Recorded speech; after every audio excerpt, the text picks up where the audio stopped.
कि जिस भारत मंडपम में G20 शिखर सम्मेलन का आयोजन हुआ, उसी भारत मंडपम में रात्रि भोज का आयोजन राष्ट्रपति द्रौपदी मुर्मू की ओर से किया गया, जिसमें अलग अलग देशों के राष्ट्राध्यक्ष मेहमान के तौर पर शामिल हो रहे हैं और मेहमानों के लिए राष्ट्रपति ने खास डिनर यहां पर आयोजित किया है। अमेरिका के राष्ट्रपति जो बाइडेन से लेकर ब्रिटेन के प्रधानमंत्री ऋषि सुनक तक, फ्रांस के राष्ट्रपति इमैनुअल मैक्रोन से लेकर बांग्लादेश के प्रधानमंत्री शेख हसीना तक कई अलग अलग देशों के राष्ट्राध्यक्ष इस डिनर में पहुंचे हैं, रात्रि भोज में पहुंचे हैं। डिनर के दौरान नेताओं के बीच चर्चा हो रही है। भारत मंडपम में बाइडेन, ऋषि सुनक समेत तमाम मेहमान राष्ट्रपति द्वारा आयोजित रात्रि भोज में शामिल हुए हैं। तो एक तरफ लाइटिंग की भव्य रौनक है, तो दूसरी तरफ डिनर में मेहमानों के स्वागत सत्कार की तस्वीरें हैं। और इस खास तस्वीर में पीछे आप देख सकते हैं बिहार की नालंदा विश्वविद्यालय की तस्वीर। ऐसा माना जाता है कि 450 ईस्वी में इस विश्वविद्यालय की स्थापना की गई थी और ये पूरी दुनिया का पहला रेसिडेंशियल यूनिवर्सिटी थी। पहली छात्रावास वाली विश्वविद्यालय नालंदा विश्वविद्यालय था और उसी की तस्वीर यहाँ पर दिखाई गई है। और नालंदा विश्वविद्यालय की तस्वीर के आगे प्रधानमंत्री नरेंद्र मोदी, राष्ट्रपति द्रौपदी मुर्मू और अलग अलग देशों के राष्ट्राध्यक्ष अपने स्पाउस के साथ, अपने पार्टनर के साथ यहाँ पर पहुंचे हैं। मेरी सहयोगी अनुष्का गर्ग जुड़ गई हैं ज्यादा जानकारी के साथ। अनुष्का, एक तरफ जहां दिव्यता और भव्यता देखी जा रही है और आंखें जो हैं वो चौंधिया गई हैं लाइट्स की जगमग रोशनी को देखकर, भारत मंडपम की तस्वीरों को देखकर, तो दूसरी तरफ स्वागत सत्कार की तस्वीरें सामने आ रही हैं, खास डिनर टेबल की तस्वीरें सामने आ रही हैं। आज की रात कैसे खास? बिल्कुल, जिस तरीके से देखा जा रहा है भारत में कहीं ना कहीं एक तरीके से ऐतिहासिक बैठक के तौर पर देखा जाने वाला है। इतिहास में जब भी G20 के सम्मेलन को याद किया जाएगा तब ये ज़रूर याद किया जाएगा कि किस तरीके से दिल्ली की जो पूरी तस्वीर है वो बदली हुई नज़र आ रही है। बहुत ज़्यादा भव्य तैयारियाँ की गई हैं राष्ट्रपति की तरफ से। कहीं ना कहीं जितने भी डेलीगेट्स आए हैं विदेश से, उनके लिए स्पेशल व्यवस्थाएँ की गई हैं। चारों तरफ जो भारत मंडपम है उसको देख करके उसमें अलग अलग स्टॉल्स लगाए गए हैं, अलग अलग स्टेट्स को लेकर के, कश्मीर से लेकर कन्याकुमारी तक भारत की जो कुछ भी उपलब्धियां रही हैं, चाहे वो अभी की बात करें या बीते समय की भी बात करें, तो सभी उपलब्धियों को कहीं ना कहीं शोकेस किया गया है ताकि जितने भी लोग आए हैं कहीं ना कहीं वो देखें कि भारत किस तरीके से ना सिर्फ टेक्नोलॉजी के मामले में बल्कि सांस्कृतिक तौर पर भी कितना ज़्यादा आगे की तरफ बढ़ता हुआ नजर आ रहा है। बहरहाल हम भी बताएंगे कि दिल्ली में G20 के दौरान मौसम भी बहुत ज़्यादा सुहाना देखने को मिल रहा है, हल्की हल्की बारिश होती हुई नजर आ रही है।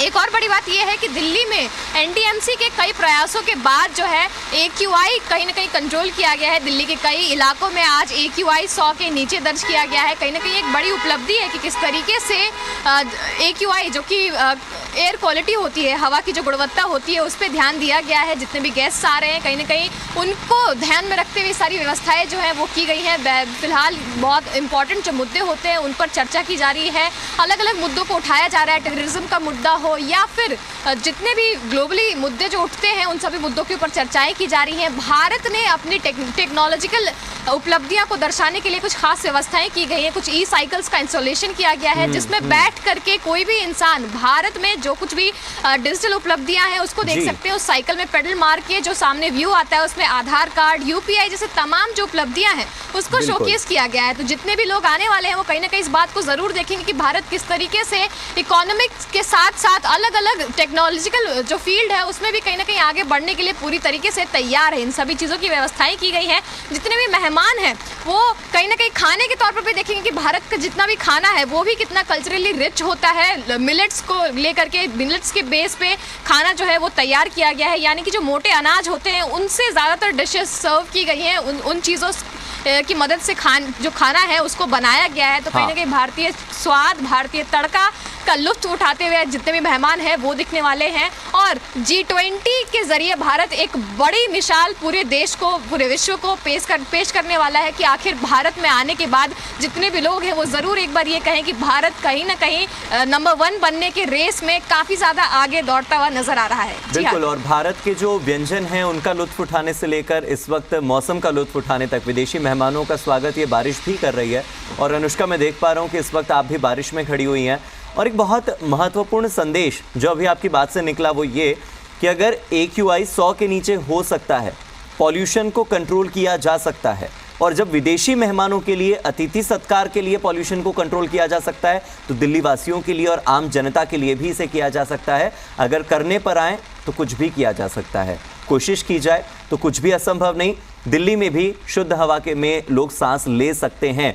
आपने खान पान की बात की है, तो चलिए खाने पीने को लेकर ही कुछ बता दीजिए कि क्या क्या ऐसे मिलेट्स के अलावा स्वादिष्ट डिशेस हैं जो इन मेहमानों को परोसी जा रही है। और चूंकि अलग अलग देशों से लोग आए हैं तो उनके देश का जो स्वाद है वो बिल्कुल अलग होता है। कुछ हमारे देश में तो ज़्यादातर स्पाइसेस का इस्तेमाल होता है, मसालों का इस्तेमाल होता है खाने पीने में। बहुत सारे देश के राष्ट्राध्यक्ष ऐसे होंगे जो शायद उन मसालों को न खा पाएँ। जैसे कुरकुरी भिंडी मेन्यू में रखी गई है, पनीर तिल वाला रखा गया है। अब ये सब तो शायद विदेशी मेहमान न खाएँ। तो ऐसे में कौन कौन सी ऐसी डिशेज़ हैं जिसका लुत्फ़ यहाँ पर अभी विदेशी मेहमान उठा रहे हैं डिनर पार्टी में? बिल्कुल, मिलेट्स के तौर पर जितनी भी खाने की जो चीज़ें हैं उनको तैयार की गई है। मोटे अनाज को लेकर के डिस्प्ले में भी लगाया गया, अलग अलग स्टॉल्स लगे हैं जिसमें कश्मीर से लेकर कन्याकुमारी तक भारत के जितने भी स्टेट्स हैं उसमें जो भी फेमस खाना है उन सब चीज़ों को प्रदर्शन पर लगाया गया है। खाने के लिए उन सभी को मेन्यू में डाला गया है कि जितने भी लोग हैं आए तो एक बार ज़रूर ये देखें कि भारत में खाने के मामले में कितनी ज़्यादा शौकीन जो है भारत के लोग हैं उसको कहीं ना कहीं दर्शाने की कोशिश की गई है। बहुत सारे विदेशी मेहमान, जैसा कि अभी भी आपने बताया कि बहुत सारी चीज़ें जो है वो नापसंद करते होंगे या नहीं खा पाते होंगे, क्योंकि स्पाइसेस जो है उसका इस्तेमाल भारत में बहुत ज़्यादा किया जाता है। लेकिन पहले ही लोगों को किन चीज़ों से एलर्जी है या क्या कुछ नापसंद है उसकी एक लिस्ट मांगी गई थी, उसके बारे में सभी लोगों से पूछ लिया गया था। उसके बाद जो है पूरे खाने को तैयार किया गया और काफ़ी ज़्यादा तैयारियां जो है वो हम देखने को मिल रहा है हमें भारत मंडपम में ही नहीं बल्कि अलग अलग लोग, क्योंकि बहुत सारे डेलीगेट्स के साथ, राष्ट्रीय अध्यक्ष के साथ बहुत सारे लोग जो है वो भी आए हुए हैं।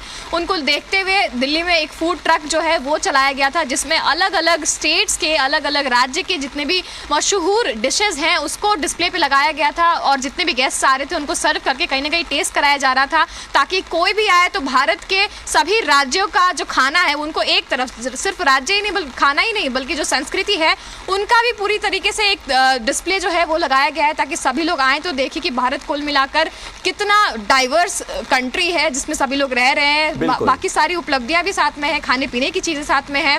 भारत के जितने भी अलग अलग, जैसे हमने देखा था प्रधानमंत्री जी ने कोणार्क के जो चिन्ह है उसके सामने सबके साथ फोटोज जो है वो खिंचाई थी। तो सभी लोग कहीं ना कहीं ये जरूर देख रहे हैं कि भारत कल्चर के मामले में कितना ज्यादा रिच है, साथ ही साथ भारत खाने पीने को भी किस तरीके से एंजॉय करके सभी गेस्ट जो है उनको सर्व करता है। वसुधैव कुटुंबकम हमारा थीम है, उसको ध्यान में रखते हुए सभी का आदर सत्कार काफी धूमधाम से किया जा रहा है। सभी लोग कहीं ना कहीं यहाँ से निकलने के बाद इन सभी चीजों को जरूर याद रखेंगे। हार्दिक, बिल्कुल। और चूंकि आपने कोणार्क का जिक्र किया है, उस समय चक्र का जिक्र किया है जो हमें निरंतरता और परिवर्तनशीलता के दौर में ले जाता है,